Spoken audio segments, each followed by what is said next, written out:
Las 21 leyes irrefutables del liderazgo. Siga estas leyes y la gente lo seguirá a usted.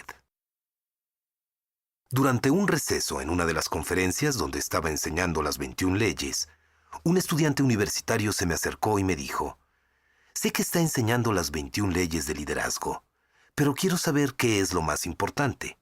Con algo de intensidad, me apuntó con su dedo y me preguntó: ¿qué es lo único que necesito saber acerca del liderazgo?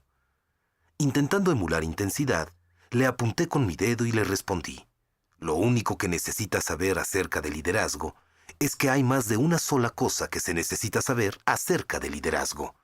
Para dirigir bien, debemos hacer las 21 cosas bien. Cada ley es como un instrumento, listo para ser tomado y usado para ayudarle a alcanzar sus sueños y sumar valor a otras personas. Tome aunque sea una de las leyes y se convertirá en un mejor líder. Apréndalas todas y la gente lo seguirá gustosamente. Ahora abramos juntos la caja de herramientas. Ley 1. La ley del tope. La capacidad de liderazgo determina el nivel de eficacia de una persona. La capacidad de liderazgo es el tope que determina el nivel de eficacia de una persona. Cuanto menor es la capacidad de dirigir de un individuo, tanto más bajo está el tope de su potencial. Permítame referirle una historia que ilustra la ley del tope. En 1930, dos jóvenes hermanos llamados Dick y Maurice se mudaron de New Hampshire a California en busca del sueño americano. Después de un tiempo, el espíritu empresarial y el interés en la industria del entretenimiento que tenían los hermanos los impulsaron a abrir un pequeño restaurante de autoservicio en Pasadena, al este de Glendale. El pequeño restaurante de autoservicio de Dick y Maurice resultó un éxito extraordinario, y en 1940 los hermanos decidieron mudar sus operaciones a San Bernardino, donde la clase trabajadora experimentaba una prosperidad repentina. Construyeron una instalación más grande y expandieron su menú de perros calientes, papas fritas y batidos para incluir emparedados de carne y cerdo a la barbacoa. El negocio floreció.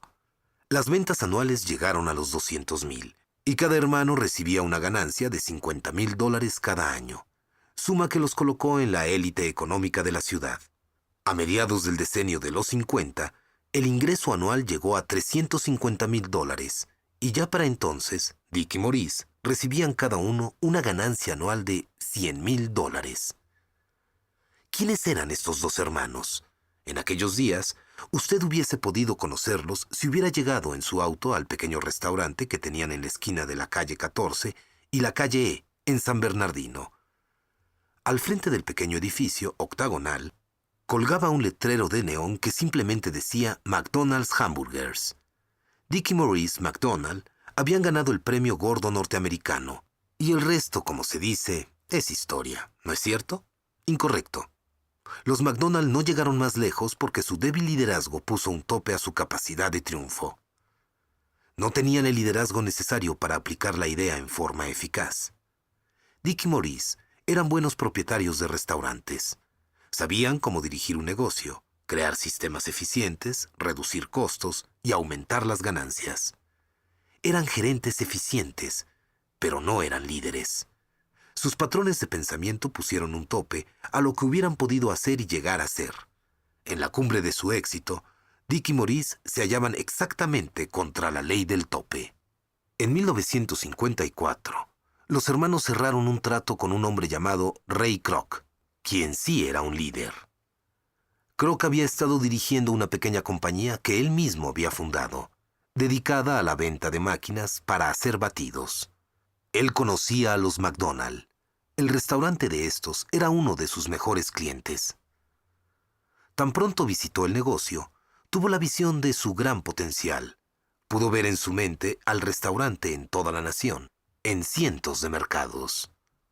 Al poco tiempo, cerró un trato con Dick y Maurice, y en 1955 creó McDonald's System Inc., llamado posteriormente McDonald's Corporation.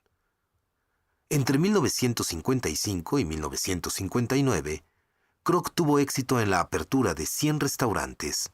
4 años después, había 500 McDonald's. Hoy la compañía ha abierto más de 31.000 restaurantes en 119 países.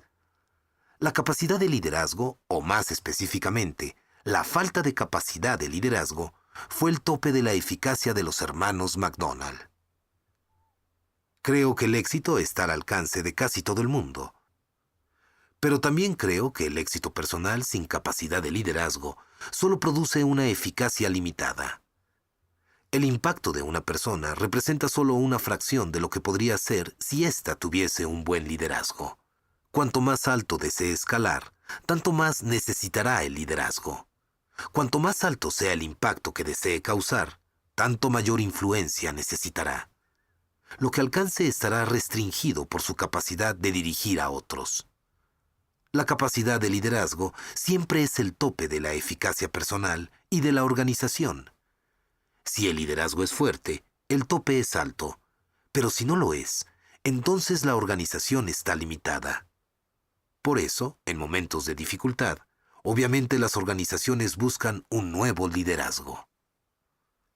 Donde quiera que mire, usted podrá encontrar personas inteligentes, talentosas y exitosas, que solo llegan hasta allí debido a las limitaciones de su liderazgo. Por ejemplo, cuando Apple inició operaciones a fines de los años 70, Steve Wozniak era el cerebro detrás del computador Apple. Su tope de liderazgo era bajo, pero ese no era el caso de su socio, Steve Jobs. Su tope era tan alto que erigió una organización de categoría mundial y le dio un valor de 9 cifras. Ese es el impacto de la ley del tope. En los años 80 conocí a Don Stephenson, presidente del Global Hospitality Resources Inc. de San Diego, California, una compañía internacional de asesoría y consultoría en servicios de hospitalidad. Durante el almuerzo, le hice preguntas acerca de su organización. En la actualidad es consultor principalmente, pero al comienzo había asumido la administración de hoteles y centros de turismos a los que no les iba bien económicamente. La compañía supervisaba muchas instalaciones excelentes como La Costa en el sur de California.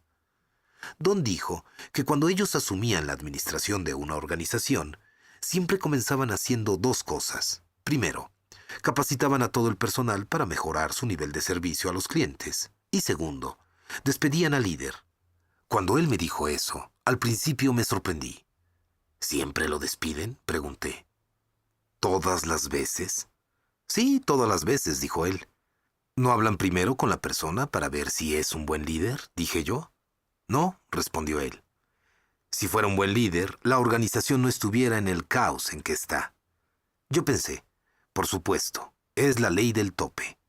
Para alcanzar el nivel más alto de eficacia, usted debe elevar el tope en una forma u otra. Ley 2. La ley de la influencia.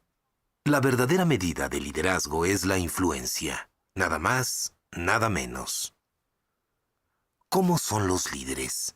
¿Siempre aparecen poderosos, impresionantes, carismáticos a primera vista? ¿Y cómo se mide la efectividad de un líder? ¿Se puede poner a 2 personas una al lado de otra e instantáneamente saber cuál es el mejor líder entre ellas? Estas son preguntas que las personas se han hecho por cientos de años. Una de las líderes más efectivas del siglo XX, a primera vista, no tenía nada de impresionante. Cuando las personas piensan en la Madre Teresa, visualizan una mujer frágil, dedicada a servir a los más pobres. Pero también era una gran líder. Lo digo porque ella tenía una asombrosa cantidad de influencia sobre los demás. Y si uno no tiene influencia, nunca podrá dirigir a los demás. La influencia de la Madre Teresa se extendió mucho más allá de su entorno inmediato. Personas de todas las clases sociales, de todos los países del planeta la respetaban. Y cuando hablaba, la escuchaban. La autora y anterior escritora de discursos presidenciales, Peggy Noonan, escribió acerca de un discurso que dio la Madre Teresa en el Desayuno Nacional de Oración en 1994. Noonan dijo: la clase dirigente de Washington estaba allí, más unos cuantos miles de cristianos nacidos de nuevo, católicos ortodoxos y judíos. La Madre Teresa habló de Dios, del amor, de la familia. Dijo que debemos amarnos unos a otros y preocuparnos unos por otros. Muchos mostraron estar de acuerdo, pero cuando el discurso continuó, se volvió más específico. Habló de padres infelices en los asilos de ancianos que están heridos porque han sido olvidados. Ella preguntó, ¿estamos dispuestos a dar hasta que nos duela, a fin de estar con nuestras familias, o ponemos primero nuestros propios intereses? Las personas entre 40 y 50 años de edad que estaban en el auditorio comenzaron a moverse en sus asientos. Y la madre continuó, creo que hoy el mayor destructor de la paz es el aborto, dijo ella, y les explicó el porqué en términos intransigentes.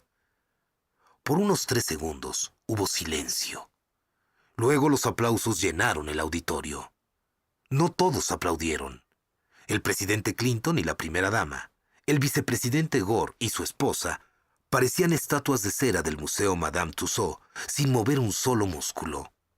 La Madre Teresa tampoco se detuvo allí.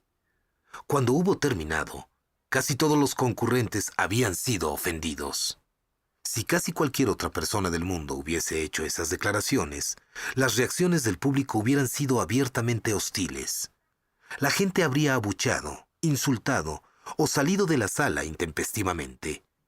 Pero la oradora era la Madre Teresa. Ella era una verdadera líder. Y cuando el verdadero líder habla, la gente escucha. El liderazgo es influencia, nada más, nada menos. La gente tiene muchos conceptos erróneos acerca del liderazgo. Cuando las personas oyen que alguien tiene un título impresionante o una posición de liderazgo asignada, suponen que la persona es un líder. A veces es cierto, pero los títulos no tienen mucho valor cuando se trata de liderazgo. El verdadero liderazgo no puede ser otorgado, nombrado ni asignado. Solo procede de la influencia, y esta no puede imponerse, debe ser ganada. Lo único que un título puede comprar es un poco de tiempo, sea para aumentar su nivel de influencia sobre otros o para eliminarlo. La gente ha adoptado muchos mitos o conceptos erróneos acerca de los líderes y el liderazgo. He aquí los 5 más comunes. Primero, el mito de la administración. Un error muy difundido es que el liderazgo y la administración son lo mismo. La diferencia principal entre las dos cosas es que el liderazgo consiste en influir en la gente para que siga al líder, mientras que la administración se enfoca en el mantenimiento de los sistemas y los procesos. La mejor forma de probar si una persona es líder en vez de administrador es pedirle que haga algunos cambios positivos. Los administradores pueden mantener el rumbo, pero a menudo no pueden cambiarlo. Los sistemas y los procesos solo pueden hacer cambios hasta cierto punto. Para cambiar el rumbo de las personas, se necesita influencia. Segundo, el mito del empresario. Con gran frecuencia, la gente supone que todos los empresarios son líderes, pero no siempre es así. Los empresarios tienen la habilidad de ver una oportunidad y seguirla. Ellos ven las necesidades y saben cómo suplirlas de una manera que generan ganancias. Pero no todos ellos son buenos con las personas. Muchos encuentran necesario completar la ecuación asociándose con alguien que tenga la habilidad con la gente. Si ellos no pueden influenciar gente, entonces no pueden liderar. Tercero, el mito del conocimiento. Sir Francis Bacon dijo, el conocimiento es poder. Mucha gente cree que el poder es la esencia del liderazgo. Naturalmente supone que los que poseen conocimiento e inteligencia son líderes. Pero eso no es necesariamente verdad. Usted puede visitar cualquier universidad importante y conocer hombres de ciencia ocupados en la investigación y filósofos cuyo poder de raciocinio es tan alto que se sale de las gráficas, pero cuya capacidad para dirigir es tan baja que ni siquiera se registra en las gráficas. Ni el coeficiente intelectual, IQ, ni el conocimiento necesariamente equivalen al liderazgo. No escuche las afirmaciones de la persona que profesa ser el líder. En vez de eso, observe las reacciones de la gente alrededor que rodea a esa persona. La prueba del liderazgo se encuentra en los seguidores. Personalmente, Aprendí la ley de la influencia cuando, después de graduarme de la universidad, acepté mi primer trabajo en una pequeña iglesia en la parte rural de Indiana. Entré con todas las credenciales. Fui contratado como pastor principal, lo que significaba que tenía la posición y el título de líder en esa organización. Tenía el título universitario adecuado. Hasta había sido ordenado. Además, mi padre me había preparado. Un pastor excelente y notable líder de la denominación. Todo esto servía para preparar un atractivo currículo vitae, pero no me convertía en un líder. En mi primera reunión de la directiva, rápidamente descubrí quién era el verdadero líder de esa iglesia. Un granjero llamado Claude. Cuando él hablaba, la gente lo escuchaba. Cuando él daba una sugerencia, la gente le respetaba. Cuando él dirigía, los demás le seguían. Si yo quería causar impacto, tendría que influir en Claude. Él, a su vez, influiría en los demás. Era la ley de la influencia en pleno funcionamiento. Siendo este el caso, ¿por qué algunas personas emergen como líderes, mientras que otras no pueden influenciar a los demás, sin importar cuánto se esfuercen en hacerlo? Creo que varios factores juegan un papel importante. Carácter. ¿Quiénes son? El verdadero liderazgo siempre comienza con la persona interior. Por esa razón, alguien como Billy Graham puede atraer más y más seguidores con el paso del tiempo. La gente puede percibir la profundidad de su carácter. Relaciones. ¿A quiénes conocen? Usted solo es líder si tiene seguidores, y eso siempre requiere el desarrollo de relaciones. Mientras más profundas sean las relaciones, más fuerte es el potencial para el liderazgo. Cada vez que yo comenzaba en un nuevo puesto de liderazgo, comenzaba a entablar relaciones inmediatamente. Entable varias relaciones con la gente adecuada y usted puede llegar a ser el verdadero líder en una organización. Conocimiento, lo que saben. La información es vital para un líder. Usted necesita comprender los hechos, saber los factores envueltos y tener una visión para el futuro. El conocimiento por sí solo no hará líder a nadie, pero no se puede ser líder sin él. Siempre pase mucho tiempo estudiando una organización antes de tratar de dirigirla. Intuición, lo que sienten. El liderazgo exige más que un simple dominio de datos. Demanda la capacidad de manejar muchas cosas intangibles. En efecto, esta es una de las diferencias más importantes entre líderes y administradores. Los líderes buscan reconocer e influenciar intangibles tales como energía, moral, tiempo y oportunidad. Experiencia. ¿Dónde han estado? Entre más grandes hayan sido los retos que ha enfrentado en el pasado, más probabilidades habrá de que los seguidores le den una oportunidad.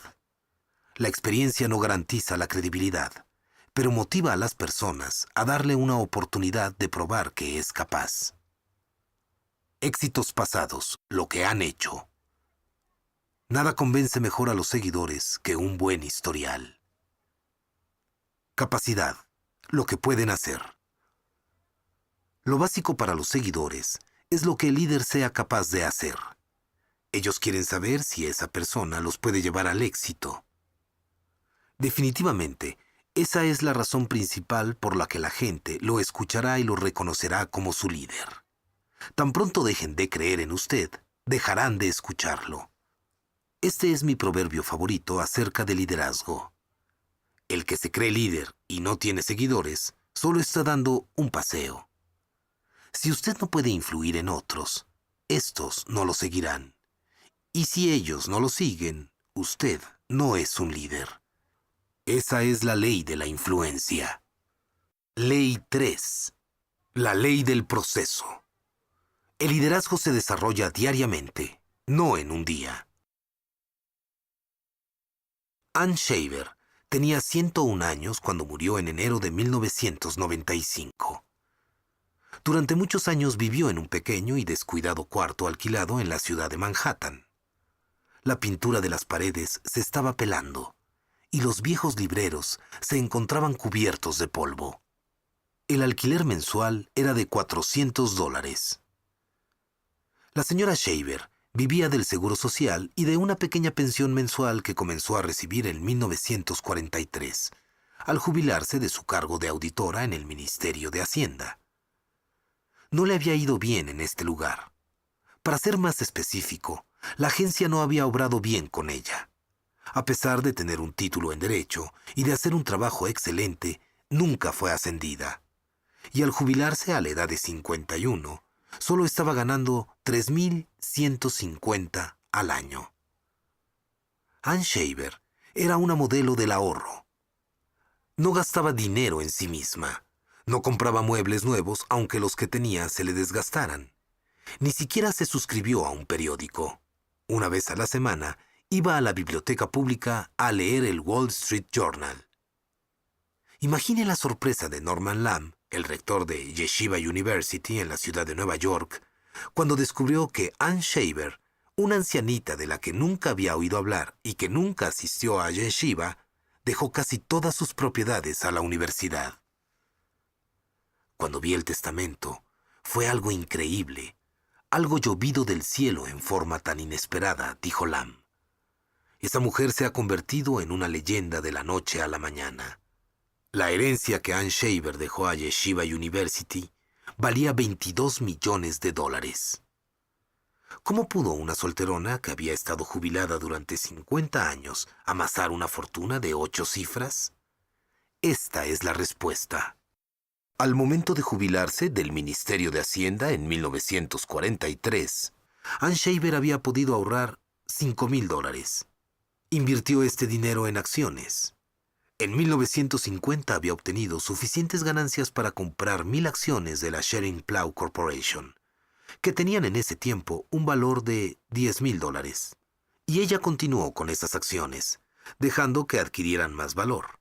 Hoy, esas acciones originales se han dividido lo suficiente como para producir 128,000 acciones con un valor de $7.5 millones. Cuando se trataba de finanzas, Shaver entendía y aplicaba la ley del proceso. Ser un líder es como invertir exitosamente en la bolsa de valores. Si usted espera hacer una fortuna en un día, no tendrá éxito. No hay inversionistas de bolsa exitosos de un día en el desarrollo del liderazgo. Lo que más importa es lo que hace día a día a largo plazo. Si invierte continuamente en el desarrollo de su liderazgo y permite que sus bienes incrementen, el resultado inevitable es el crecimiento paulatino. En un estudio de 90 líderes principales de varios campos, los expertos en liderazgo Warren Bennis y Burt Nanus hicieron un descubrimiento acerca de la relación entre el crecimiento y el liderazgo. Es la capacidad de desarrollar y mejorar las destrezas lo que marca la diferencia entre los líderes y sus seguidores. Eso fue lo que me sucedió cuando ocupé mi primera posición de liderazgo en 1969. Toda mi vida había sido capitán de equipos deportivos y había sido presidente del gobierno estudiantil en la universidad, de modo que pensaba que ya era un líder. Pero cuando intenté dirigir a las personas en el mundo real, descubrí la cruel realidad. Estar a cargo de algo no es lo mismo que ser un líder. Por un tiempo, tuve dificultades en esa primera posición de liderazgo. Para ser honesto, tuve que apoyarme en mi energía y en el carisma que poseía. Pero llegó un momento cuando me di cuenta que el liderazgo iba a ser la clave de mi carrera profesional. Si no mejoraba en el liderazgo, mi carrera se acabaría y nunca hubiera alcanzado las metas que me había impuesto. Afortunadamente, fui a desayunar con Kurt Kampmeyer, de Motivación al Éxito. Durante ese desayuno, él me hizo una pregunta que cambiaría mi vida. Juan, ¿cuál es tu plan de crecimiento personal? Me puse a pensar en una respuesta y finalmente le dije que no tenía ninguno. Esa noche, mi esposa Margaret y yo decidimos realizar algunos sacrificios financieros para que yo pudiera asistir al programa que Kurt ofrecía. Ese fue un paso hacia el crecimiento. Desde ese momento hasta la fecha, me he disciplinado a leer libros, escuchar cintas de audio e ir a conferencias sobre liderazgo. En la época cuando conocí a Kurt, también tuve otra idea. Escribí a los 10 mejores líderes en mi campo y les ofrecí $100 por media hora de su tiempo para poder hacerles algunas preguntas. Esta era una suma bastante considerable para mí en 1969. Durante los siguientes años, mi esposa Margaret y yo planeamos cada vacación en áreas donde vivían estas personas. Si un gran líder en Cleveland respondía que sí a mi solicitud, ese año pasábamos las vacaciones en Cleveland para que yo pudiera conocerlo. No le puedo explicar cuán valiosas fueron esas experiencias para mí. Esos hombres compartieron conmigo conceptos únicos que no hubiera podido aprender de otra forma. Cuando usted reconoce su falta de destreza y empieza una disciplina diaria de crecimiento en el liderazgo, comienzan a suceder cosas muy emocionantes. Lo que una persona hace de manera disciplinada y consecuente la prepara, independientemente de cuál sea su meta. Uno puede ver el efecto de la ley del proceso en cualquier estilo de vida. La leyenda del baloncesto, Larry Bird, llegó a ser muy sobresaliente en los tiros libres porque practicaba 500 tiros cada mañana antes de ir a la escuela. Demóstenes, de la antigua Grecia, llegó a ser el más grande de los oradores porque recitaba versos con piedras en la boca y practicaba ante el rugido de las olas en la costa. Y pudo hacerlo a pesar de haber nacido con un defecto de pronunciación. Usted necesita la misma dedicación para llegar a ser un gran líder. Ley 4. La ley de la navegación. Cualquiera puede gobernar un barco, pero se necesita que un líder planee la ruta. En 1911, 2 grupos de exploradores emprendieron una misión increíble. Aunque usaron estrategias y rutas diferentes, los líderes de los equipos tenían la misma meta: ser los primeros en la historia en llegar al Polo Sur.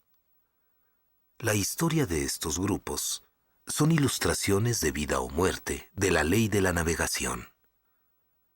Uno de los grupos fue dirigido por el explorador noruego Roald Amundsen. Irónicamente, la intención original de Amundsen no era ir a la Antártica. Su deseo era ser el primer hombre en llegar al Polo Norte. Pero cuando supo que Robert Peary hizo la proeza antes que él, Amundsen cambió su meta y se dirigió hacia el otro extremo del mundo. Norte o sur, él sabía que su plan valdría la pena. Antes de la salida de su equipo, Amundsen había planeado su viaje con mucho esmero. Estudió los métodos de los esquimales y de otros experimentados viajeros del Ártico, y determinó que su mejor plan sería transportar todo su equipo y todas sus provisiones en trineos tirados por perros. Al reunir su equipo, escogió expertos esquiadores y entrenadores de perros. Su estrategia era sencilla. Los perros harían la mayor parte del trabajo, mientras el grupo avanzaba de 15 a 20 millas en un periodo de 6 horas cada día. Esto daría suficiente tiempo tanto a los perros como a los hombres para descansar cada día después de una jornada. La previsión y la atención que Amundsen dio a los detalles fueron increíbles. Ubicó y surtió depósitos de provisiones a lo largo de toda la ruta. De esa manera, su grupo no tendría que llevar cada parte de la provisión durante todo el viaje. También equipó a su grupo con la mejor ropa posible. Amundsen había considerado detenidamente todo aspecto posible del viaje. Lo había estudiado a fondo y había hecho planes conforme a ello, y obtuvo buenos resultados. El peor problema que sucedió en el viaje fue que a uno de los hombres se le infectó un diente y tuvieron que sacárselo. El otro equipo de hombres fue dirigido por Robert Falcon Scott, un oficial de la Marina Británica que previamente había hecho algunas exploraciones en el área antártica. La expedición de Scott fue la antítesis de la de Amundsen. En vez de usar trineos tirados por perros, Scott decidió usar trineos motorizados y caballos. Sus problemas comenzaron cuando los motores de los trineos dejaron de funcionar a solo 5 días de haber comenzado el viaje. Los caballos tampoco viajaron bien en esas temperaturas glaciales. Cuando llegaron al pie de las montañas antárticas, fue necesario sacrificar a todos esos pobres animales. Como resultado, los miembros del equipo quedaron arrastrando aquellos trineos de 200 libras. Scott no había puesto suficiente atención en el resto del equipo del grupo. La ropa estaba tan mal diseñada que todos los hombres sufrieron de congelación. Uno de los miembros del grupo necesitaba 1 hora todas las mañanas para ponerse las botas en sus pies hinchados y gangrenosos. Todos fueron cegados por el reflejo de la nieve debido a las gafas inadecuadas que Scott había proporcionado. Lo peor de todo era que el grupo siempre estuvo escaso de comida y agua. Esto también fue consecuencia del mal planeamiento de Scott. Los depósitos de provisiones que Scott estableció no fueron abastecidos adecuadamente. Estaban demasiado lejos uno del otro y muy mal señalados, por lo cual era difícil encontrarlos. Como tenían poco combustible para derretir la nieve, todos se deshidrataron. Las cosas empeoraron aún más porque Scott tomó la decisión de último minuto de llevar consigo a un quinto hombre, aunque solo tenían provisiones suficientes para 4. Después de abarcar 800 penosas millas en 10 semanas, el exhausto grupo de Scott finalmente llegó al Polo Sur el 17 de enero de 1912. Allí encontraron la bandera noruega que ondeaba al viento y una carta de Amundsen. El otro equipo, bien dirigido, había llegado primero a la meta, con más de un mes de antelación. La expedición de Scott es un clásico ejemplo de un líder que no puede navegar para su gente. El viaje de este grupo al polo fue muy malo, pero esa no es la peor parte de la historia. El largo viaje de regreso fue terrible. Scott y sus hombres se estaban muriendo de hambre y contrajeron la enfermedad del escorbuto. Pero Scott, incapaz de guiar hasta el fin, no era consciente de la situación difícil en la que se encontraban.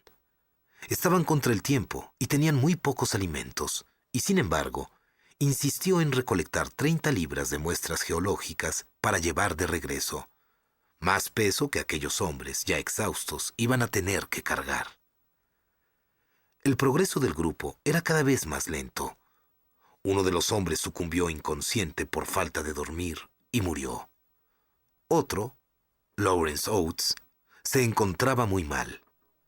El antiguo oficial del ejército que había sido traído originalmente para ocuparse de los caballos se sentía tan entumido por el congelamiento que casi no podía avanzar. Como creía que estaba poniendo en peligro la supervivencia del equipo, a propósito caminó hacia una tormenta para librar al grupo de la responsabilidad de cargar con él. Antes de salir de la carpa y en medio de la tormenta, dijo: «Solo voy a salir un rato. Tal vez me tarde un poco». Scott y los 2 hombres que quedaban solo avanzaron un poco más al norte antes de darse por vencidos. El viaje de regreso ya había tomado 2 meses y aún faltaban 150 millas para llegar al campamento base. En aquel lugar murieron. Hoy sabemos su historia porque pasaron sus últimas horas escribiendo unos diarios.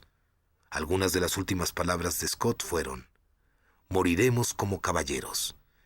Creo que esto demuestra que el brío y el poder para aguantar no se ha ido de nosotros. Scott tenía valor, pero no tenía liderazgo. Como no pudo vivir según la ley de la navegación, esta acabó con él y sus compañeros. Los seguidores necesitan líderes que puedan navegar eficazmente por ellos. Y cuando enfrentan situaciones de vida o muerte, la necesidad es más que obvia. Sin embargo, aun cuando las consecuencias no sean tan serias, la necesidad es igualmente grande. La verdad es que casi cualquier persona puede gobernar el barco, pero se necesita de un líder para trazar la ruta. Esta es la ley de la navegación. Los líderes que navegan, que guían, hacen aún más que controlar el rumbo en el que ellos y su gente viajan. Ven mentalmente todo el viaje antes de salir del muelle. Tienen una visión de su destino. Saben lo que costará llegar allá. Saben a quién necesitarán en el equipo para triunfar. y reconocen los obstáculos mucho antes de que aparezcan en el horizonte. Antes de llevar a su gente a una jornada, el líder atraviesa por un proceso a fin de que el viaje tenga la mejor oportunidad de ser exitoso. Los navegantes se benefician de la experiencia pasada. Cada éxito y cada fracaso pasado pueden ser una fuente de información y sabiduría, si se permite que lo sean. Los buenos éxitos le enseñan sobre sí mismo y lo que es capaz de hacer con sus dones y talentos particulares. Sin embargo, sus fracasos generalmente le enseñan grandes lecciones. Los fracasos señalan qué tipo de malas suposiciones ha hecho, fallas en tu carácter, errores de juicio y métodos de trabajo muy pobres. Irónicamente, muchas personas odian tanto sus fracasos que los encubren rápidamente en lugar de analizarlos y aprender de ellos. ¿Por qué le menciono algo que parece tan sencillo? Lo hago porque la mayoría de los líderes naturales son activistas. Tienden a mirar hacia adelante y no hacia atrás. Toman decisiones y siguen adelante. Lo sé porque esa es mi tendencia. Pero para que los líderes se conviertan en buenos navegantes, necesitan reflexionar y aprender de sus propias experiencias. Los navegantes examinan las condiciones antes de contraer compromisos. Extraer de la experiencia significa mirar internamente. Examinar las condiciones significa mirar externamente. Un buen líder no planea un curso de acción sin poner mucha atención a las condiciones actuales. Sería como navegar contra la marea o seguir el curso hacia un huracán. Los buenos navegantes analizan todo antes de realizar un compromiso con ellos o con los demás. No solo examinan los factores medibles como las finanzas, los recursos y el talento, sino también los recursos intangibles como el tiempo, la moral, el impulso, la cultura y otros. Los navegantes escuchan lo que otros dicen. No importa cuán buen líder es, usted no tendrá todas las respuestas. Por eso, los navegantes de primera clase reúnen información de diversas fuentes. Por ejemplo, antes de que Ronald Amundsen hiciera la expedición hacia el Polo Sur, aprendió de un grupo de indígenas en Canadá acerca de la ropa que se debía usar y técnicas de supervivencia árticas. Esas nuevas habilidades marcaron la diferencia entre el fracaso y el éxito de su equipo en la Antártica. Los navegantes se aseguran que sus conclusiones representen tanto la fe como los hechos. El poder navegar, dirigir a los demás, exige al líder una actitud positiva. Usted debe tener fe de que puede llevar a su gente a lo largo de toda la jornada. Si no puede hacer el viaje confinado en su mente, no podrá concretarlo en la vida real. Por otra parte, usted también debe ser capaz de ver los hechos de manera realista. No puede minimizar los obstáculos, racionalizar los retos y todavía liderar efectivamente. Si no empieza con los ojos bien abiertos, se encontrará con una sorpresa. Cuando usted se prepara bien, infunde confianza y esperanza en su gente. La falta de preparación produce el efecto opuesto. No es el tamaño del proyecto lo que determina su aceptación, apoyo y éxito, sino el tamaño del líder. Es por eso que digo que cualquiera puede gobernar un barco, pero se necesita que un líder planee la ruta. Los líderes que son buenos navegantes pueden llevar a su gente casi a cualquier parte. Ley 5. La ley de la adición. Los líderes añaden valor por medio del servicio a los demás. En un mundo donde muchos líderes políticos disfrutan su poder y su prestigio, y donde los ejecutivos de las empresas ganan ingresos astronómicos, viviendo con lujos y preocupándose más por sus propias ganancias, Jim Sinegal es una contradicción. Sinegal es el cofundador y presidente ejecutivo de Costco, la cuarta cadena de supermercados más grande en Estados Unidos y la novena cadena más grande alrededor del mundo. A él parecen no interesarle mucho los beneficios extras. Trabaja en una oficina con sillas y mesas plegables. Si invita a alguien a reunirse con él en las oficinas corporativas, él mismo baja al vestíbulo a recibirlo. Responde a sus propias llamadas, y su salario es únicamente de $350,000 al año, colocándolo en el 10% de presidentes ejecutivos que reciben el menor salario de parte de grandes corporaciones.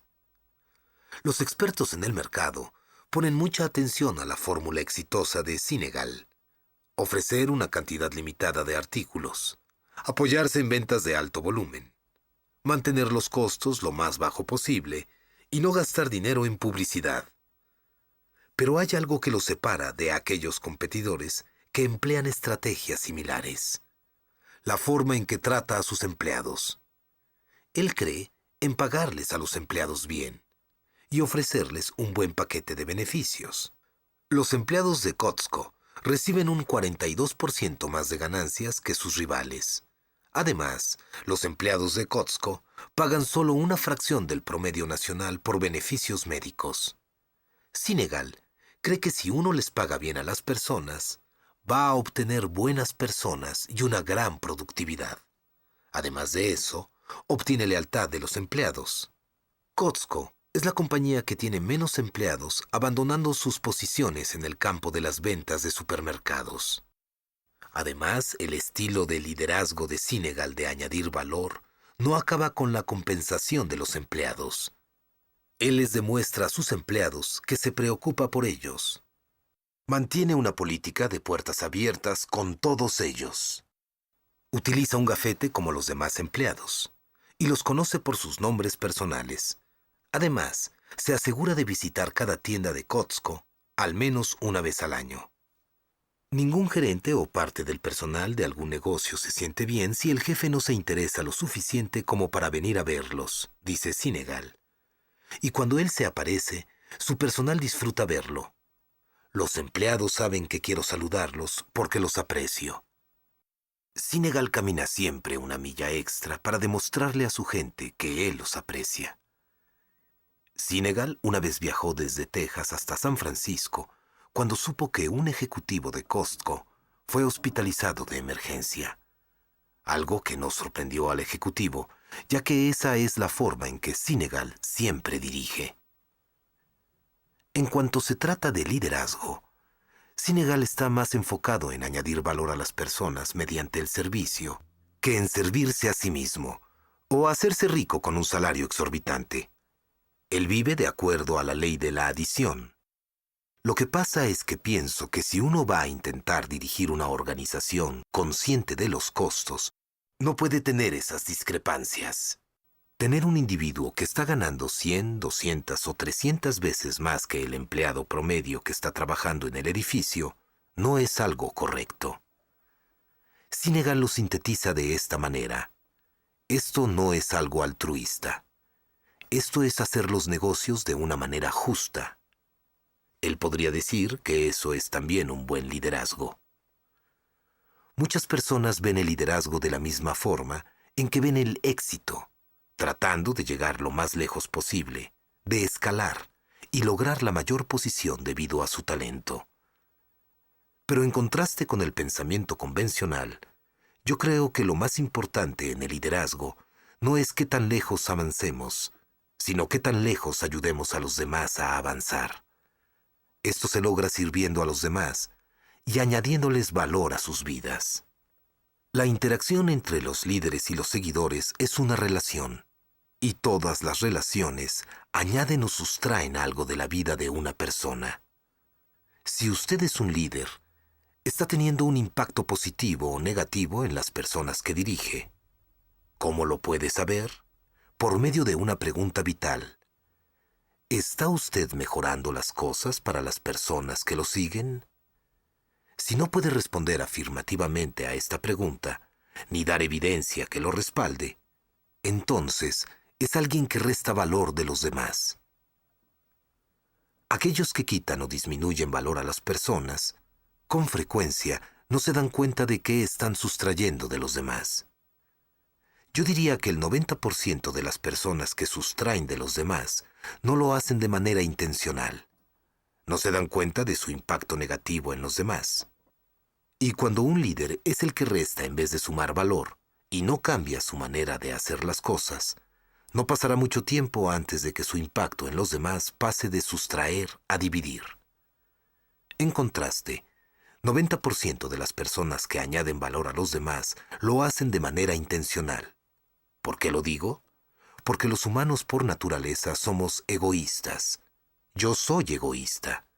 Ser una persona que añade a los demás requiere que deje mi comodidad diariamente y piense en añadir valor a los demás. Pero eso es lo que se necesita para ser un líder que las demás personas sigan.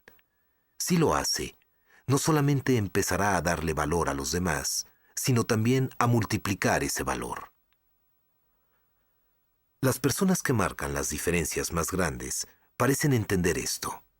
Si uno piensa en las personas que han ganado los premios Nobel de la Paz, por ejemplo, Albert Schweitzer, Martin Luther King Jr., la Madre Teresa y el obispo Desmond Tutu, puede ver líderes que estaban más interesados en un impacto positivo en los demás que en su propia posición.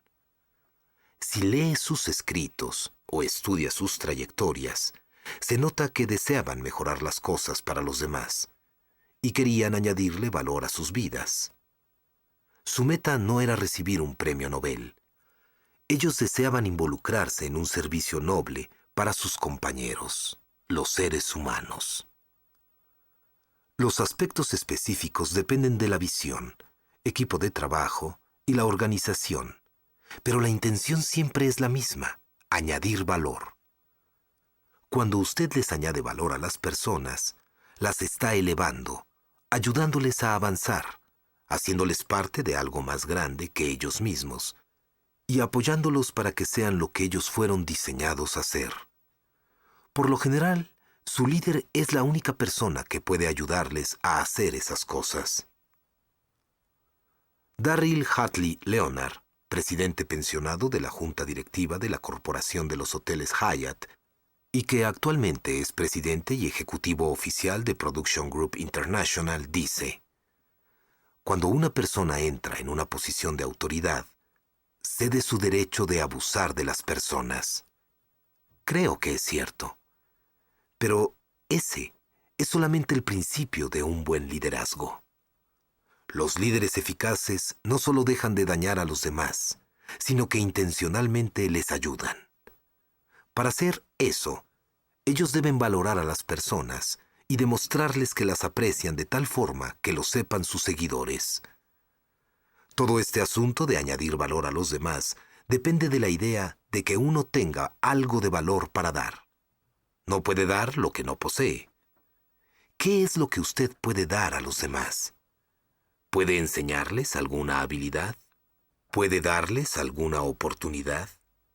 ¿Puede darles algún consejo o una perspectiva por medio de la experiencia? Entre más continúe buscando el crecimiento personal, más tendrá que ofrecer. Como líderes, ¿cómo conocemos y nos relacionamos con lo que valora nuestro personal? Debemos escucharlos. Los líderes sin experiencia se ponen a dirigir sin saber nada sobre las personas que intentan dirigir.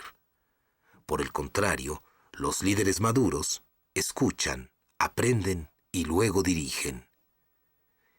Ellos escuchan las historias de su personal, averiguan cuáles son sus sueños y esperanzas, se familiarizan con sus aspiraciones y ponen atención a sus emociones.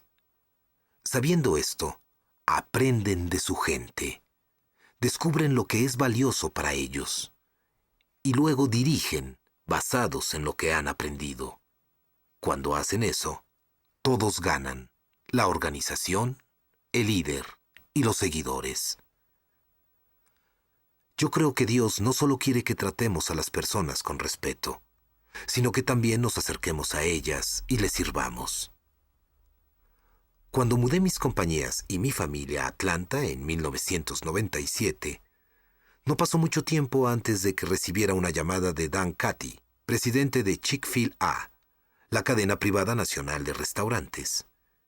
Él me hizo una pregunta. John, ¿cómo te podemos ayudar a ti y a tu organización?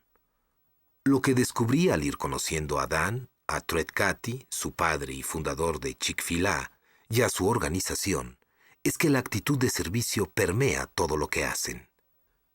En el año 2005, cuando fui el anfitrión de Exchange, una experiencia de crecimiento de liderazgo para ejecutivos durante un fin de semana, llevé a los participantes a las oficinas centrales de Chick-fil-A en el sur de Atlanta. Todos pudieron ver las operaciones de la compañía, conocer a Truett Cathy y escuchar a Dan Cathy hablar acerca de la organización. Compartieron con nosotros muchos aspectos reveladores acerca de su dedicación al servicio y de cómo añadían valor a sus empleados y a sus clientes. Por ejemplo, Dan se dedica a conocer a los clientes el día antes de la apertura de un nuevo restaurante. Él dice que ha aprendido a conocer a los clientes y a sus deseos de una manera que nunca pudo conocer antes de comenzar esta práctica. Si usted desea agregar valor sirviendo a otros, usted se convertirá en un mejor líder. Su gente logrará más éxitos, desarrollará más compromisos y fidelidad, y pasarán un mejor tiempo haciendo las cosas que deben hacerse, mucho más de lo que usted se haya imaginado. Este es el poder de la ley de la adición. Ley 6. La ley del terreno firme. La confianza es el fundamento del liderazgo. ¿Qué tan importante es la confianza en un líder? Es lo más importante. La confianza es el fundamento del liderazgo. Es lo que hace que una organización se mantenga unida. Los líderes no pueden romper la confianza repetidamente y seguir influyendo en la gente.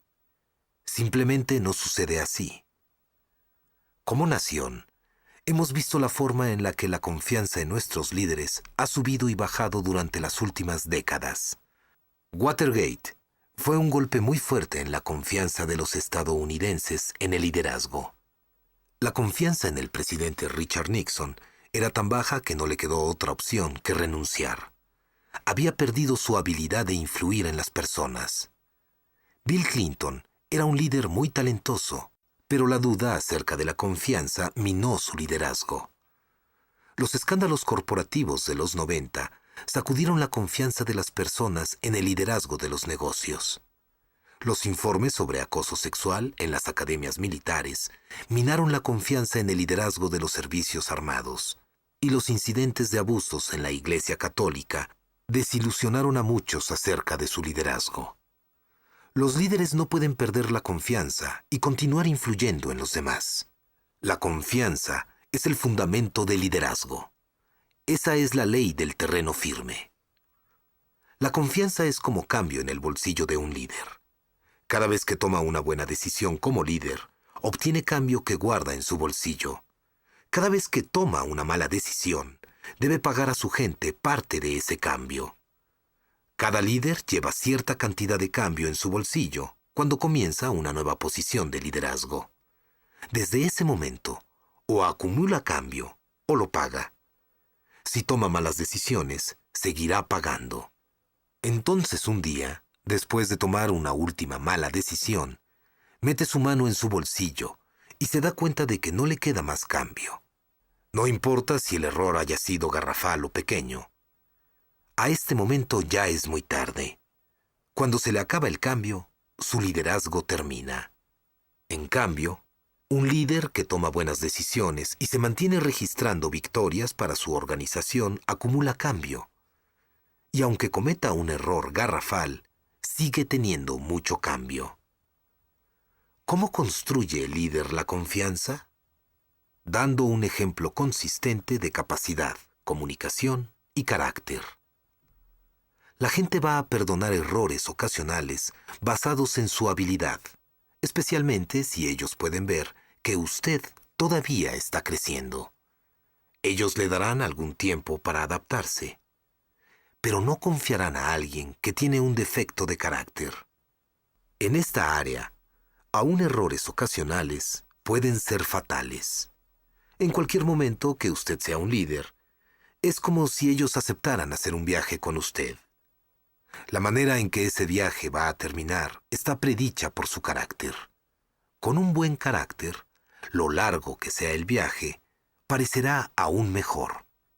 Pero si su carácter es imperfecto, lo largo que sea el viaje, lo peor que se pondrá. ¿Por qué? Porque nadie goza pasar tiempo con alguien a quien se confía. El carácter de una persona comunica rápidamente muchas cosas a las otras personas. Aquí están las más importantes. El carácter comunica consistencia. Los líderes sin disciplina no pueden confiarse día tras día por su habilidad de hacer cambios constantes. Si su gente no sabe qué esperar de usted como líder, a cierto punto dejarán de mirarlo como su líder. El carácter comunica potencial. El carácter débil es limitado. ¿Quién cree usted que tendrá el mejor potencial para alcanzar grandes sueños y tener un impacto positivo en los demás? ¿Alguien honesto, disciplinado y trabajador? ¿O alguien quien es engañador, impulsivo o haragán? Suena obvio cuando lo ponemos así, ¿no es cierto? Un carácter pobre es como una bomba de tiempo activada. Es solamente cuestión de tiempo para que destruya la habilidad de una persona para trabajar y su capacidad para liderar. ¿Por qué? Porque la gente con un carácter pobre no es confiable. Y confianza es la fundación del liderazgo. Carácter comunica respeto. Cuando usted no tiene carácter, usted no puede ganar respeto. Respeto es absolutamente la esencia para un liderazgo duradero. ¿Cómo ganan respeto los líderes? Haciendo decisiones sabias, admitiendo sus errores y poniendo lo que es mejor para sus seguidores y la organización antes que sus intereses personales. Anteriormente mencioné Watergate y otros escándalos públicos que han minado la confianza del público en los líderes durante los últimos 30 años. Pero el evento que pienso comenzó a erosionar la fe del pueblo en sus líderes y que desarrolló un fuerte escepticismo en el país fue la guerra de Vietnam. Las acciones que los miembros de la administración Johnson tomaron, los errores cometidos por Robert McNamara y su falta de disposición para enfrentar y admitir esos errores, rompió la confianza del pueblo estadounidense. Ellos quebraron la ley del terreno firme y desde entonces, Estados Unidos ha estado sufriendo las repercusiones. Si usted recuerda esos años de guerra, tal vez le sorprenda saber que el apoyo norteamericano a la guerra era muy fuerte, aun cuando el número de tropas enviadas aumentaba rápidamente y la cantidad de víctimas crecía. En 1966, más de 200,000 estadounidenses habían sido enviados a Vietnam, aunque 2/3 de todos los norteamericanos entrevistados por Louis Harris creían que Estados Unidos debía permanecer y pelear contra el comunismo. La mayoría de las personas expresaba esa opinión de que las tropas debían quedarse y pelear hasta que la guerra terminara. Sin embargo, el apoyo no continuó por mucho tiempo. La guerra de Vietnam se estaba manejando muy mal.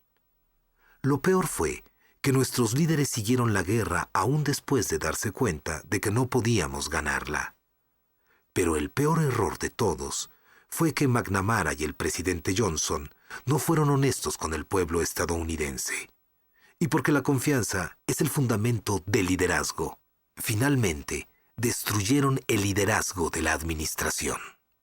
En su libro In Retrospect, retrospectivamente, McNamara relata que repetidamente minimizaba las bajas estadounidenses y solo decía verdades a medias respecto a la guerra. Por ejemplo, él dice: a mi regreso a Washington, desde Saigón, el 21 de diciembre de 1963, no fui completamente sincero cuando dije a la prensa: observamos los resultados de un incremento muy sustancial de la actividad en Vietcong. Cierto. Pero después añadí: Revisamos los planes de los vietnamitas del sur y creemos firmemente que tendrán éxito. En el mejor de los casos, una exageración. Durante un tiempo, nadie cuestionó las declaraciones de McNamara porque no había ninguna razón de desconfiar en el liderazgo del país. Pero con el tiempo, el pueblo reconoció que sus palabras y los hechos no coincidían. Fue entonces cuando el pueblo estadounidense comenzó a perder fe. Años después, McNamara admitió su falta. Nosotros, los de las administraciones de Kennedy y Johnson, que participamos en las decisiones sobre Vietnam, actuamos según lo que pensábamos que eran los principios y las tradiciones de esta nación. Tomamos las decisiones a la luz de esos valores. Pero estábamos equivocados, terriblemente equivocados. Muchos dirían que la admisión de McNamara llegó 30 años y 58,000 víctimas tarde. El costo de Vietnam fue alto, y no solo en cuanto a vidas. Así como la confianza del pueblo estadounidense en sus líderes mermó, también su deseo de seguirlos. Las protestas pasaron a una rebelión abierta. La era que había comenzado con la esperanza y el idealismo caracterizados por John F. Kennedy terminó con la desconfianza y el cinismo asociados con Richard Nixon. Cuando un líder quebranta la ley del terreno firme, su liderazgo paga un precio. McNamara y el presidente Johnson perdieron la confianza del pueblo norteamericano y, en consecuencia, su capacidad de dirigir sufrió. A la larga, McNamara renunció al cargo de secretario de Defensa. Johnson, político consumado, reconoció su posición debilitada y no participó como candidato a la reelección. Pero las repercusiones de la confianza perdida no terminaron allí. La desconfianza del pueblo estadounidense en los políticos ha continuado hasta este día. Ningún líder puede traicionar la confianza de su pueblo y esperar influirlo. La confianza es el fundamento del liderazgo. Rompa la ley del terreno firme y no podrá seguir siendo líder. Por favor, inserte el siguiente disco.